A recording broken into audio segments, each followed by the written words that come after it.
Hꯧji ye patam si ga ye chongman hogi.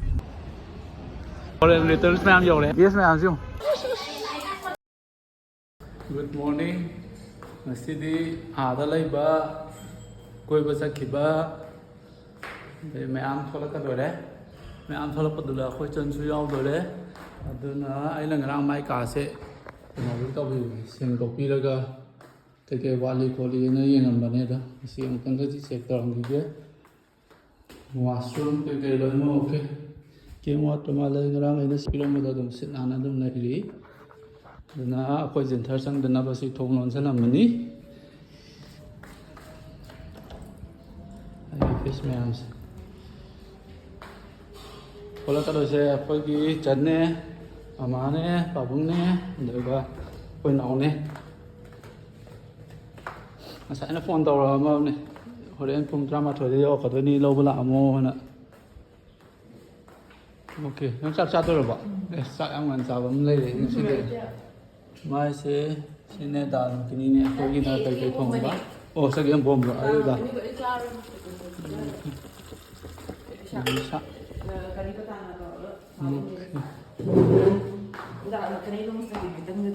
thôi sao cái phone ba bye. Okay, today is a kung su kung drama thôi ta đó đấy 11 đấy rồi cần hai bên này nữa. Đây là chuyện thế này một cô. Ở dưới kia bắt đầu một sẽ lấy. Kiểu ô, nè cái đào xuống lại rồi, nè cái đào xuống lại cái bên. Ya, bắt đầu làm gì đó, quay thêm đó, pharmacy đó cái nè cái. Ya, chị ngã lại cái đào lại rồi đó, nè cái đào xuống lại rồi nè. Get xem ta hàng đủ cái get xem đủ lại cái gai thâu đủ cái áo rồi.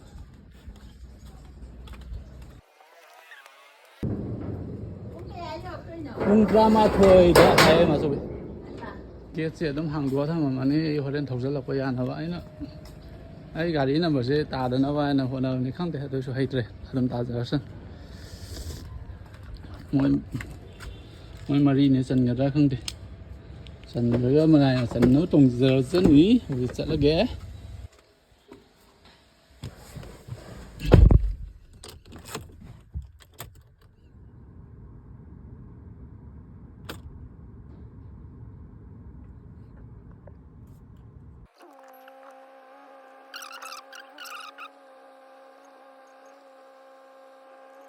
ghé chơi tôm hàng lấy giờ rất ý dịch sệt bel cái phá rất là ghé aduga mayam louba chatluba ge airport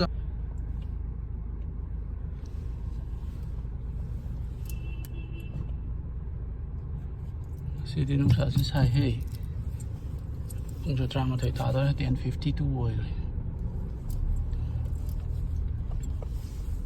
có cái thel bazaar dagi hozik sai dagi hidak lagi toba ai adu da kaw ne han ning chang la ron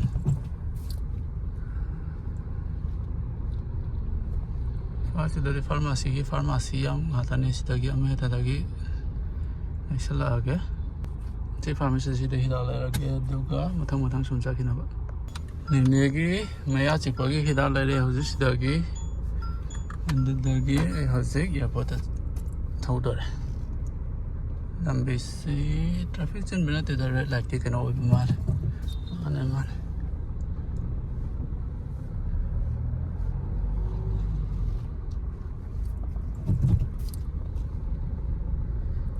cái cái trong mình với cái traffic cho thâu vào đấy cái thằng ngoài vào ai cái favorite car nên là ngoài đấy thôi đấy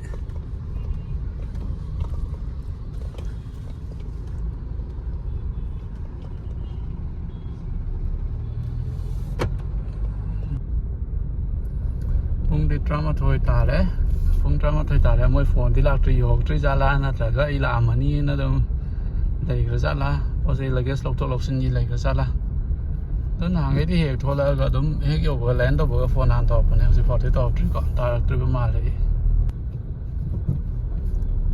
thì cái mỏ thì cái số mà xem đồ này rồi xin lỗi bây giờ nung thì ngang thân với cái phò sập gari delivery cái blue mà chụp cop salary bên cái phone hay gì nung thì gari amani delivery tao với cái anh ngoài rồi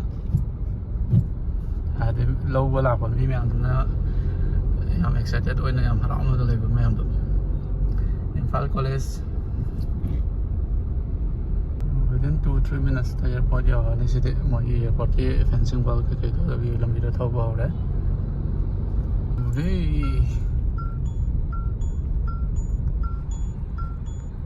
ꯇꯧꯅꯕ ꯌꯥꯏ ꯌꯥꯗ꯭ꯔꯦ ꯍꯥꯏꯔꯛꯇꯣꯏꯔꯥ ꯈꯪꯗꯦ ꯇꯁꯤ ꯌꯦꯡꯉꯒ ꯌꯥꯗꯦ ꯍꯥꯏꯔꯒ ꯅꯝꯗ꯭ꯔ ꯂꯣꯏꯔꯦ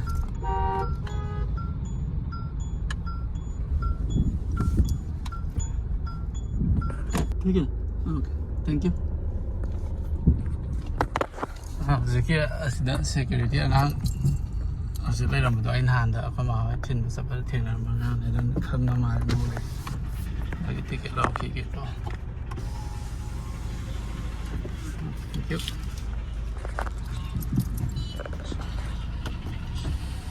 ticket ꯂꯧꯁꯤꯜꯂꯛꯑꯦ then ꯁꯋꯥꯏꯗ ꯑꯍꯥꯡꯕ ꯑꯃꯗ ꯀꯣꯝꯅ ꯈꯥꯝꯃꯝꯃꯒ ꯀꯩꯅꯣ ꯇꯧꯔꯒꯦ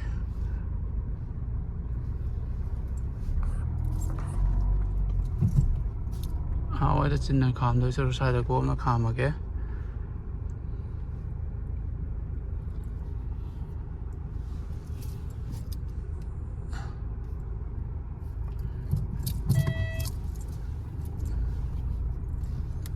ꯏꯝꯐꯥꯜ ꯑꯦꯌꯔꯄꯣꯔꯠꯁꯦ ꯄꯤꯛꯇꯛ ꯇꯥꯔꯒ ꯌꯥꯝ ꯀ꯭ꯌꯨꯠ ꯑꯣꯏ ꯃꯤ ꯑꯇꯣꯞꯄꯒꯤ ꯆꯥꯎꯕ ꯒ꯭ꯌꯥꯟ ꯃꯦꯟ ꯇꯥꯗꯕꯗꯨꯕꯨꯗꯤ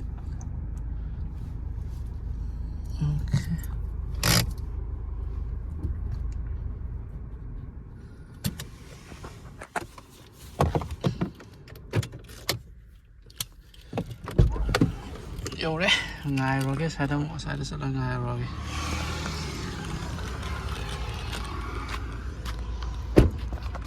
ꯂꯥꯟ ꯂꯦꯟ ꯇꯧꯕ ꯂꯩꯇꯕ ꯃꯥꯜꯂꯦꯗ ꯍꯧꯖꯤꯛꯀꯤ ꯃꯤ ꯀꯅꯥꯝ ꯊꯣꯛꯅꯔꯛꯇꯦ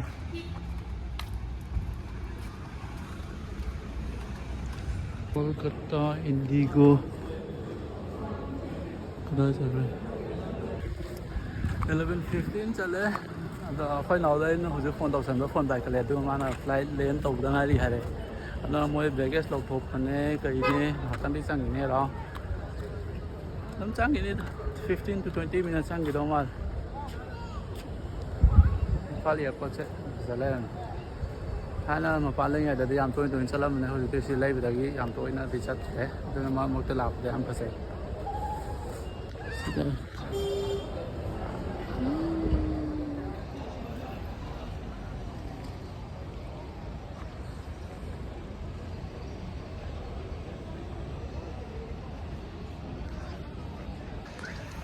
एरोप्लेन में मई बोले इंडिगो में मई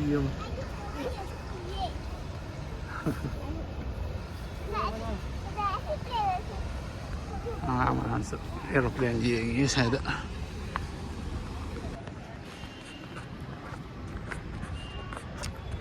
पानी साय उरुम चल फमगा मी मैम फमने फम गायम फनी मोयू थोचरसनी बेगेज कई कलेक्ट तौर चतद मी मैम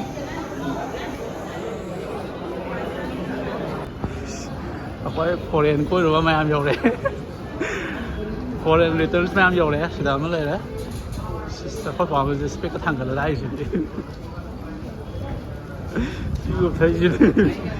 बोथे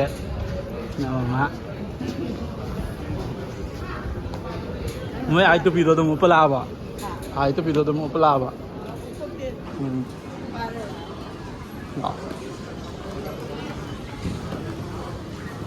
मोई गोरंग गोरंग चखे गाड़ी कदा खामू खांग मोई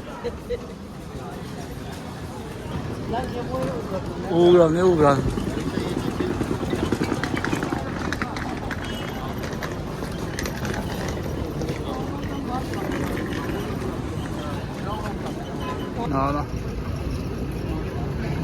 नई गाड़ी कदा खामू खांग गोरंग गोरंग चखे कहीं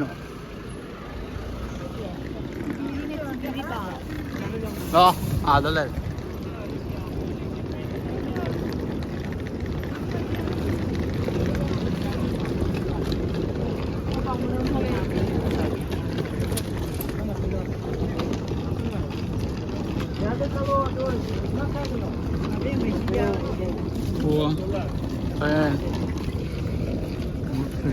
जिंदगी में आवाज हाँ स्कूल हलागा हलाओ जान असिले राइट ले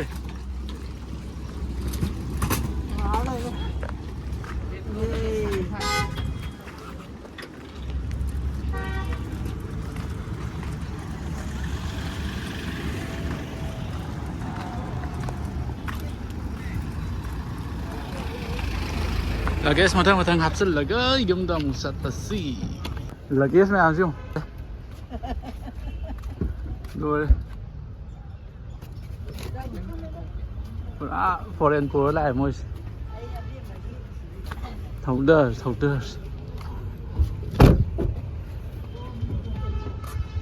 Mà là cái hồng dích. कोई जिंदो असुनिए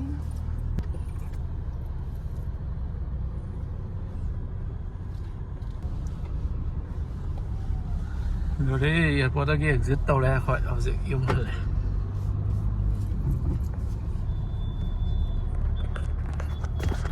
Mình đang nhìn mía mèo.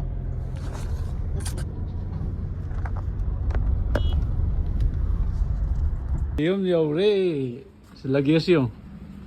Xí luggage mẹ làm gì luôn? Rồi mấy cao rồi? Ê, sẽ phải chuyển theo không?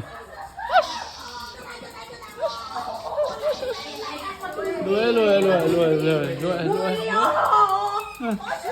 Hả rồi, qua.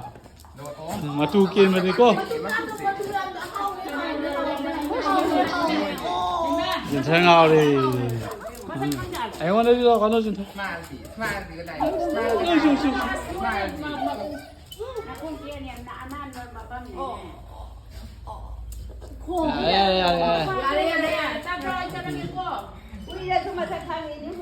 Mấy cháu yaad rồi bạn. Mấy cái Christmas đó leo vào nó có gì. Sao anh cần lúa đuôi hả? Foreign returns में हमसे mấy ốc thôi.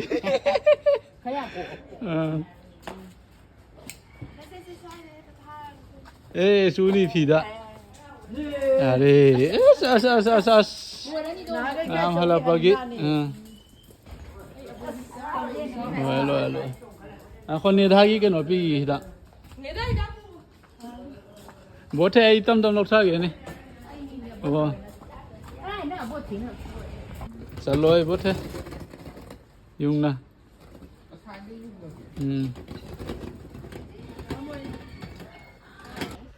Lý lôi lâu ré, dùng nhiều ré, gari số một phong sản nó bao tục xử ré. Đúng nó. Ai cái này là cái hang rồi cái gì đi. Video blog atien masih sita. Bye bye.